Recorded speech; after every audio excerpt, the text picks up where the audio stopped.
네, 오늘은 택하심을 받고 흩어진 나그네라는 제목으로 함께 베드로전서 말씀을 살펴보겠습니다. 여러분 질문 하나 하겠습니다. 사나 죽으나 살아서나 죽어서나 우리의 유일한 위로가 무엇입니까? 우리의 유일한 위안이 무엇입니까? 한 문장으로 말하면 다음과 같습니다. 사나 죽으나 나는 나의 것이 아니요 오직 나의 신실한 구주 예수 그리스도의 것이라는 사실입니다. 이것이 우리의 유일한 위안입니다. 더 길게 말하면 이러합니다. 예수 그리스도께서는 그의 보혈로 나의 모든 죄값을 치르셨고 나를 마귀의 모든 권세에서 해방하셨습니다. 또한 하늘에 계신 나의 아버지의 뜻이 아니면 머리털 하나도 땅에 떨어지지 않도록 나를 보호하시며 참으로 모든 것이 합력하여 나의 구원을 이루도록 하십니다. 그러함으로 그의 성령으로 그분은 나에게 영생을 확신시켜 주시고 이제부터는 마음을 다하여 즐거이 그리고 신속히 그를 위해 살게 하십니다. 이렇게 삼위일체 하나님의 역사하심이 우리를 향하신 삼위일체 하나님의 성부, 성자, 성령 하나님의 일하심이 우리의 유일한 위로인 줄 믿습니다. 갑자기 설교를 시작하면서 무슨 유일한 위안 타령인가 하실 수 있겠습니다. 오늘을 살아가는 우리는, 오늘 살아가는 모든 사람들은 참 많은 것들로부터 위로를 받고자 합니다. 그러나 그 위로도 참 시원찮을 때가 있습니다. 이제 웹툰으로 나왔고 또 드라마로 다시 나오고 있는 내 아이디는 강남미인이라는 드라마가 있습니다. 혹시 아시나요? 내 아이디는 강남미인. 예, 저기 케이블에서 합니다. 케이블에서 내 아이디는 강남미인이라는 드라마를 합니다. 굉장히 젊은 청년들이 굉장히 즐겁게 재밌게 보고 있는 드라마입니다. 지금까지 4회가 나왔고요. 아무튼 네, 내 아이디는 강남미인이라는 드라마, 그 드라마의 주인공이 한 명 나옵니다. 강미래라는 여자 학생이 한 명이 나옵니다. 성장기에 이제 초등학교 때부터 뚱뚱해서 놀림을 받아가지고 거기에 스트레스를 너무 받아가지고 내가 살을 빼면은 되겠다. 이 살은 긁지 않은 복권이다. 그래서 이걸 긁으면은 되겠지 해서 살을 뺐는데 이제 얼굴이 너무 못생겨서 어떤 친구한테 사귀자 그랬는데 난 너 좋다 그랬는데 너 나 좋아하는 거 아무한테도 말하지 말라고. 네 별명 뭔지 아냐고. 강오크라고. 네가 진짜 못생겼다고. 그렇게까지 놀림을 받습니다. 그래서 살을 뺐는데 또 못생긴 게 문제가 되어서 성형을 하게 됩니다. 또 어떻게 그쪽 어머님께서 성형을 하게 해주십니다. 그러나 그 이후에는 이제 대학교를 가서 그 성형을 해가지고 또 강남미인이라고, 강남에서 이제 압구정에 가면은 성형외과가 굉장히 많죠. 그 강남미인이라는 수군거림을 듣게 됩니다. 이렇게 당장 앞에 닥친 어려움을 하나 처리해도 또 다른 하나가 나타나고 또 뭐 다른 것으로 위로를 받으려고 그래도 그 어려움이 해결되지 않는, 당장 위로를 받을 수 없는 또 다른 어려움들이 찾아오는 그 오늘의 삶 가운데 유일한, 참된, 그리고 영원한 우리의 위안을 아는 것은, 우리의 위로를 아는 것은 참으로 중요한 점이 있습니다. 그리고 그 유일하고 참되며 영원한 우리의 위안은 우리가 신실한 구주 예수 그리스도의 것이라는 사실입니다. 오늘 우리가 읽은 본문은 베드로전서의 맨 앞 두 구절입니다. 베드로전서는요, 예수님의 제자죠. 베드로. 예수님의 제자가 누가 있을까요? 이러면 보통 제일 먼저 말하는 게 누구죠? 베드로. 그 베드로가 쓴 겁니다. 그 베드로가요, 이제 생애를 맞춰가면서 그 말년에 AD 63년경에 로마에서 쓴 편지입니다. 이 편지의 주요 내용들은 다음과 같습니다. 구원의 의미, 구원이란 무엇인가, 구원받은 자는 어떠한 삶을 사는가, 이런 것과 그리스도인의 정체성을 알려주고요, 고난에 대해서 말하면서 그 고난 이후에 있을 영광에 대해서, 기쁨에 대해서 가르쳐줍니다. 또한 그것들을 예수님이 누구신가에 대한 그 기초적인 지식의 바탕으로 그런 것들을 풀어나갑니다. 그래서 그리스도인이 사회에서 어때야 하며, 가정에서 어때야 하며, 교회에서 어떻게 사는 것이 그리스도인의 삶인지 가르쳐주고 있습니다. 베드로는 이 편지를 통해서 세상 속의 교회, 그러니까 세상 안에 있는 이 교회의 모습이 어떠해야 하는지를 가르쳐줍니다. 그리고 그에 따르는 고난과 그에 따르는 영광이 얼마나 크고 놀라운지를 가르쳐줍니다. 그 세속 사회에 살고 있는 당시에 이 베드로전서를 받는 그 수신자들의 상황과 지금 이 말씀을 수신하는, 이 말씀을 우리가 듣고 있는 우리의 삶이 얼마나 다를까요? 세상과 다르지 않는, 오히려 더 악한 일을 저질렀으면 저질렀지 세상과 다르지 않은 그 모습을 볼 때 당시의 이 수신자들보다 우리가 더 이 편지가 필요한 사람인 줄로 생각이 듭니다. 예수님을 믿는 삶을 사다가 손해를 볼까 싶어서 두려워하는 그 오늘의 수신자들에게 이 편지는 참 소망이 무엇인지를 잘 가르쳐 줄 것입니다. 우리는 오늘 이 편지의 앞부분을 함께 살피면서요, 우리의 정체성에 대해서 살펴볼 거고요, 그리고 우리의 유일한 위안에 대해서 함께 알아가 봅시다. 그 말씀을 살필 때 성령 하나님께서 깨닫게 하시고 우리의 삶을 변화시켜 주실 줄 믿습니다. 먼저요, 우리는 택하심을 받고 흩어진 나그네입니다. 오늘 말씀의 제목 그대로입니다. 택하심을 받고 흩어진 나그네. 교회가 무엇이냐라고 물었을 때 답하기 참 좋은 말입니다. 누군가 교회가 무엇이냐라고 물었을 때 교회는 택하심을 받은 자들입니다. 택하심을 받은 자들이고요, 흩어졌고요, 나그네입니다. 하나로 합치면 택하심을 받고 흩어진 나그네입니다 라고 할 수 있지 않겠습니까? 이 말을 조금 더 자세히 살펴보겠습니다. 먼저 우리는 택하심을 받은 자입니다. 택하심을 받았다는 것은 하나님의 은혜를 받았다는 거죠. 이러한 택하심의 유익은요, 이 유익을 얻을 수 있는 것은 우리가 무엇을 해서가 아닙니다. 우리가 내가 이 사람의 택함을 받기 위해서 나를 뽑아달라고, 나를 뽑아주십시오, 내가 이것을 했습니다, 저것을 했습니다, 무엇을 하고 있습니다 하는 것이 아니라 그저 그분께서 우리를 택하신 겁니다. 오직 하나님의 그 주도하에, 하나님께서 주도하셔서 이루어진 결과입니다. 우리는 하나님의 은혜로 택하심을 받았을 뿐입니다. 그래서 사도 바울은 에베소 교회에 보낸 편지에서 이렇게 말했습니다. 여러분은 믿음을 통하여 은혜로 구원을 얻었습니다. 이것은 여러분에게서 난 것이 아닙니다. 오직 하나님의 선물입니다. 행위에서 난 것이 아닙니다. 그러므로 아무도 자랑할 수 없습니다. 오직 우리는 감사할 뿐입니다. 찬송할 뿐입니다. 나의 나 된 것이, 나의 그리스도인 된 것이 나의 잘남 때문이요 하는 것이 아니라, 나의 나 된 것은, 나의 그리스도인 된 것은, 내가 지금 이렇게 살아가고 있는 것은 다 하나님의 은혜입니다 라고 고백하는 삶을 사는 겁니다. 택함 받았습니다. 택함 받았기에 우리는 세상에서 빼내신 자들입니다. 하나님께서 우리를 세상으로부터 빼내신 겁니다. 이렇게 선언한 겁니다. 너희는 세상의 소금과 빛이 아니라 너희는 세상과 다른 자들이다. 너희가 지금 세상에 속한 자들이냐? 아니다. 너희는 세상과 다른 자들이다. 세상과 구별된 자들이다 라고 선언하신 겁니다. 이 택하심에 바로 우리의 정체성의 핵심이 있습니다. 세상이 너무 별로여가지고 내가 이 세상에 살다가 여기 너무 별로야, 여기 너무 속 터져, 이렇게 가야지 해서 가는 것이 아닙니다. 그게 아니라 하나님께서 일방적으로 우리를 택하셔서 너 빼준 겁니다. 그래서 우리는 나는 하나님의 소유된 백성입니다 라고 찬양할 수 있는 겁니다. 교회는요, 하나님이 아니시면 아무것도 설명할 수 없는 존재입니다. 우리는 택하심을 받았기 때문입니다. 또한 우리는 흩어진 나그네입니다. 어느 나라에 잠시 머무르는 외국인인 겁니다. 옛날에 제가 이제 설교를 준비하다가 노래를 이렇게 타이핑을 쳐봤는데, 나그네 이런 걸 쳐봤는데 굉장히 옛날 노래가 하나 있답니다. 이런 노래가 있었더라고요. 한 70년대에 나왔더라고요. 저는 그때 저희 엄마가 10대가 안 됐을 때인데요. 네, 아무튼 그때 70년대에 이런 노래가 있답니다. 인생은 나그네길, 어디서 왔다가 어디로 가는가. 인생은 벌거숭이, 빈손으로 왔다가 빈손으로 가는가. 구름이 흘러가듯 떠돌다 가는 길에 정일랑 두지 말자, 미련일랑 두지 말자.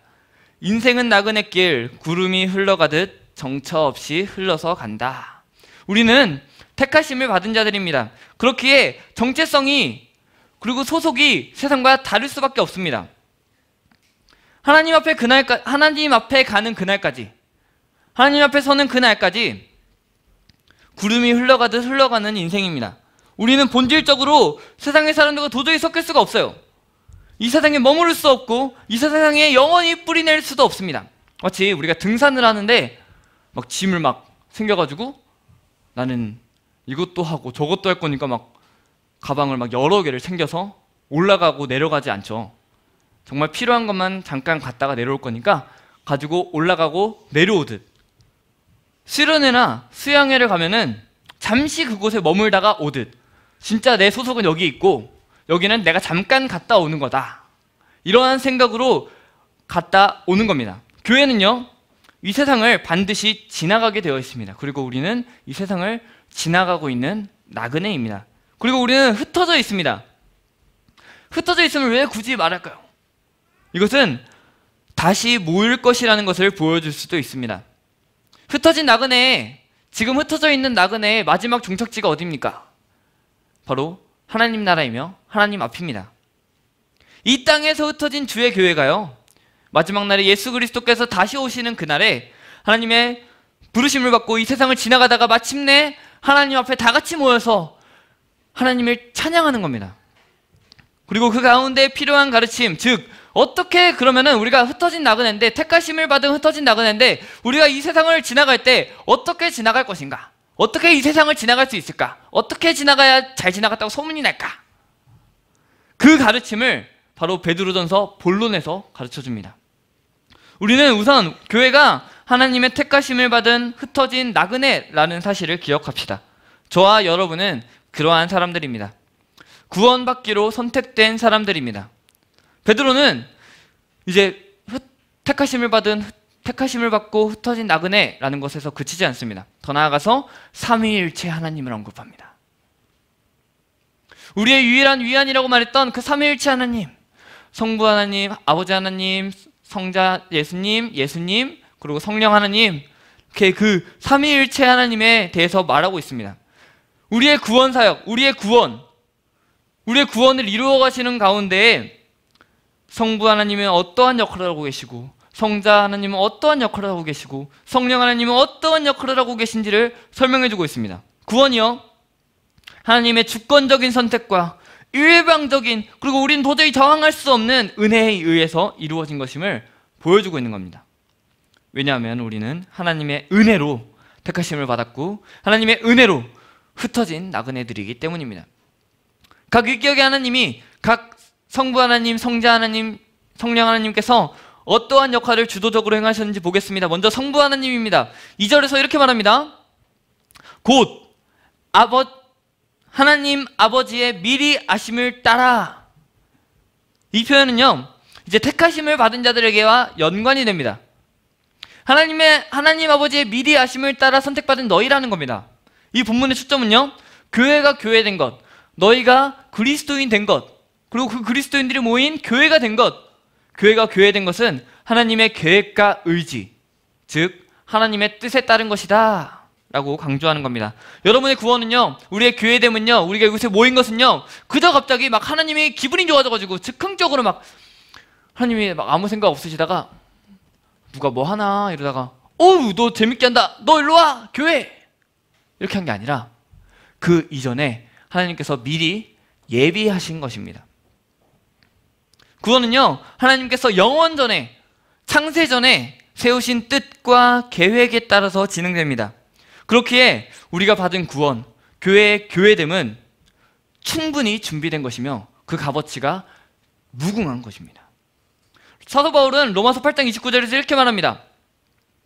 하나님께서 미리 아신 사람들을 택하셔서 자기 아들의 형상과 같은 모습이 되도록 미리 정하셨으니 이것은 그 아들이 많은 형제 가운데서 맏아들이 되게 하시려는 것입니다 라고 선언합니다. 또한 이 성부 하나님의 미리 하심은요, 교회가 흩어져 있는 상황, 그리고 교회가 이 베드로전서의 수신자들의 상황인 고난받는 그 상황이 전혀 우연이 아니며 그 상황 또한 하나님의 계획 가운데 있었다라는 것을 알려주기 위한 겁니다. 그것을 통해서 위로하기 위한 겁니다.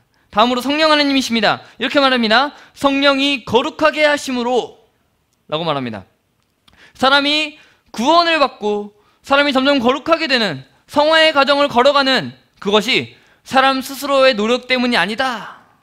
오직 성령 하나님의 역사로 말미암는 것이다 라고 말하는 겁니다.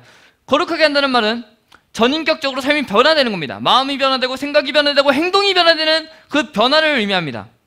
여러분도 아시듯 사람은 본래 죄인이었죠. 그러나 성령께서 임하시는 순간 그 사람은 변화됩니다. 비록 성령에 의하여 변화된 사람이지만 그 사람은 살면서 계속해서 죄를 짓습니다. 하지만 성령 하나님께서는요, 놀라운 자비와 놀라운 사랑으로 그 오염된 사람을 씻으십니다. 정결하게 하십니다. 따라서 구원과 그 이후의 과정에서 거룩함과 관련된 일은 바로 성령 하나님의 사역입니다.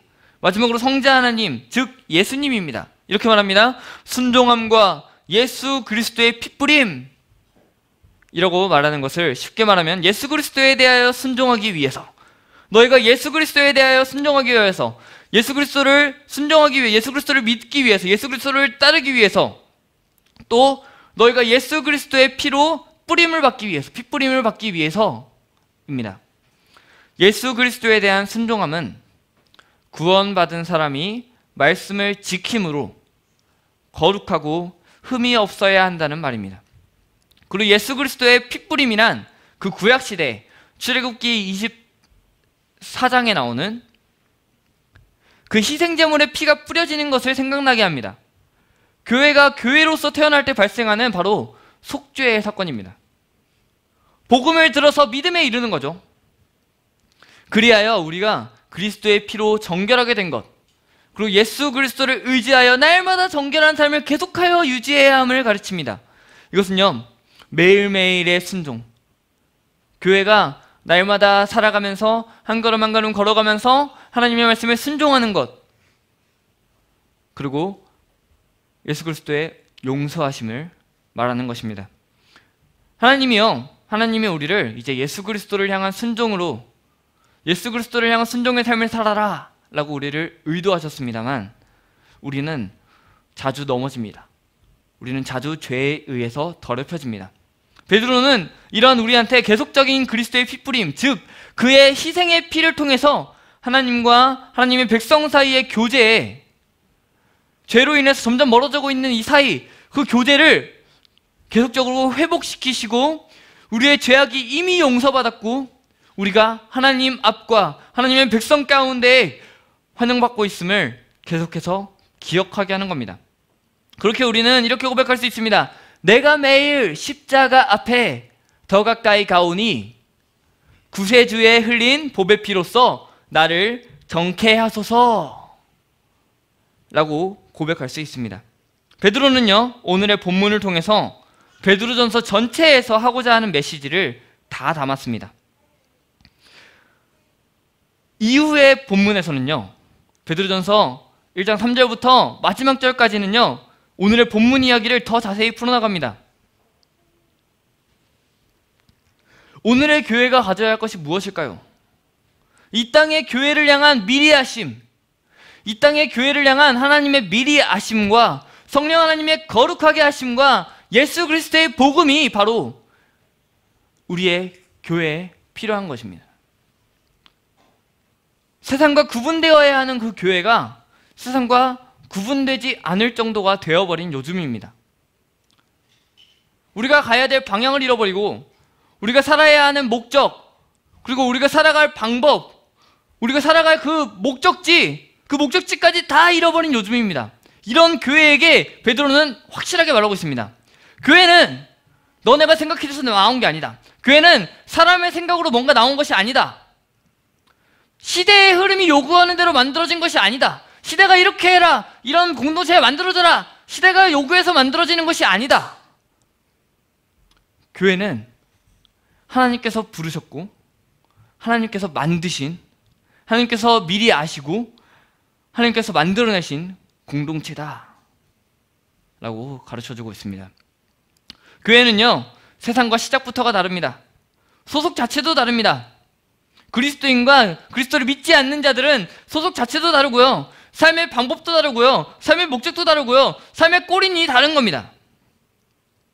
교회는 성부 하나님께서 계획하셨고 원하셨기에 오직 성부 하나님께만 속한 것이며 오직 성부 하나님의 영광만을 위한 것입니다. 교회를 교회되게 하는 방법도 오직 성령의 거룩하게 하심입니다. 말씀과 기도로 거룩하여진 뿐입니다. 교회는 예수 그리스도에 대한 순종과 예수 그리스도의 피 뿌리심에 이르러야 합니다. 세상과 가는 길과 교회가 가는 길은 그렇게나 다릅니다. 말씀을 맺습니다. 교회는 택하심을 받고 흩어진 나그네입니다. 세상과는 다른 존재입니다. 그렇기에 세상과 부딪힐 수밖에 없습니다. 요한복음 15장을 보면은 예수님께서 너희는 포도나무의 가지라고 말하면서 세상 사람들이 너희를 미워할 수밖에 없다고 말합니다. 왜냐하면 너희는 세상에 속한 것이 아니라 포도나무 하나님께 속하였기 때문이다. 너희는 미움을 받을 것이다 라고 이미 가르쳤습니다. 우리는요 세상과는 다른 존재이기 때문에 세상과 부딪힐 수밖에 없습니다. 우리 단순하면서도 분명한 상황을 한번 그려봅시다. 우리는 그리스도인입니다. 이제 직장 동료들의 회식 또는 학교 선후배 간의 만남, 동창들 간의 만남에 갑니다. 술자리에 갑니다. 그곳에서 우리는 유혹을 받기도 합니다.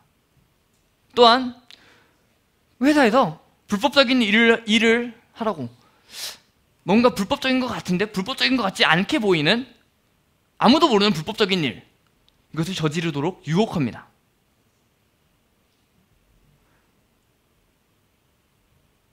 여기서는 유턴해도 돼. 원래 안 되는데 잠깐 빨리 가려고, 잠깐 빨리기 위해서 잠깐 이거 해도 돼.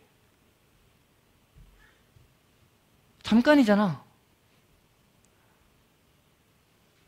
우리는 날마다 이러한 유혹 가운데 살아가고 있습니다. 불법적인 일을 하라고 사랑하는 사람이 유혹합니다. 사랑하는 사람이 와가지고 우리 이거 하자, 우리 이렇게 해볼까, 불법적인 일을 꾸미는 겁니다. 함께.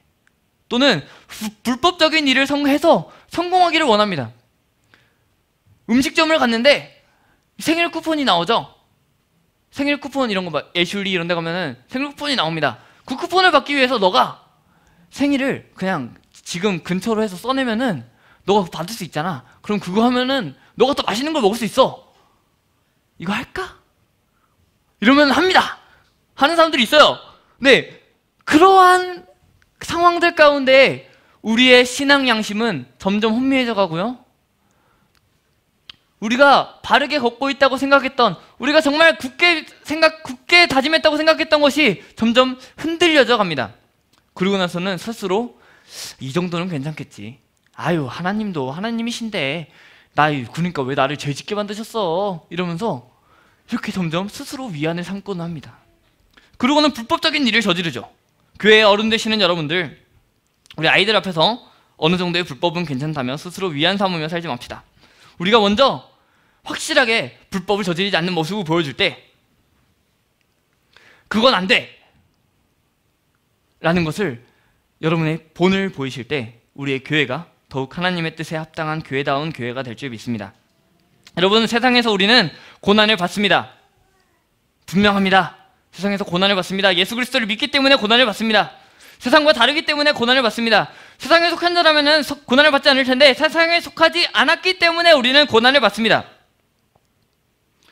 앞의 상황과 같은 일들이 벌어질 수 있습니다. 불법적인 일을 하도록 유혹을 받을 수 있습니다. 이 정도는 괜찮겠지라는 것을 유혹하는 일이 벌어질 수 있습니다.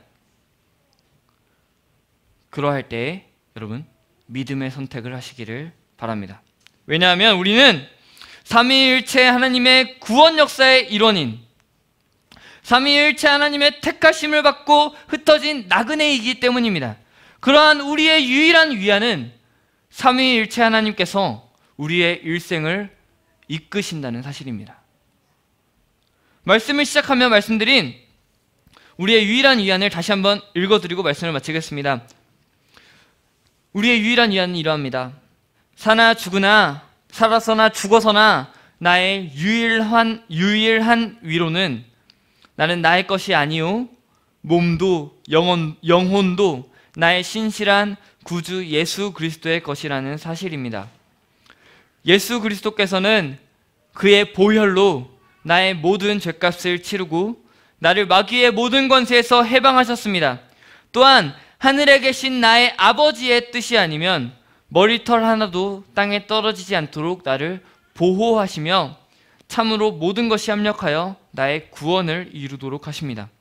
그러함으로 그의 성령으로 그분은 나에게 영생을 확신시켜 주시고 이제부터는 마음을 다하여 즐거이 그리고 신속히 그를 위해 살도록 하십니다. 우리의 유일한 위안 되시는 그 하나님을 믿음으로 이 땅에서 택하심을 받고 흩어진 나그네로서 세상과 다른 삶을 살아가시는 여러분이 되시기를 소망합니다. 또한 여러분이 그 부르심을 따라 살아갈 때 하나님께서 참으로 기뻐하실 것이고 여러분들 그 삶을 통하여서 그 삶을 보고 세상 사람들은 이후에 하나님께 영광을 돌리게 될 것이며 여러분은 그러한 삶을 살아가는데 참으로 행복을 누릴 줄 믿습니다.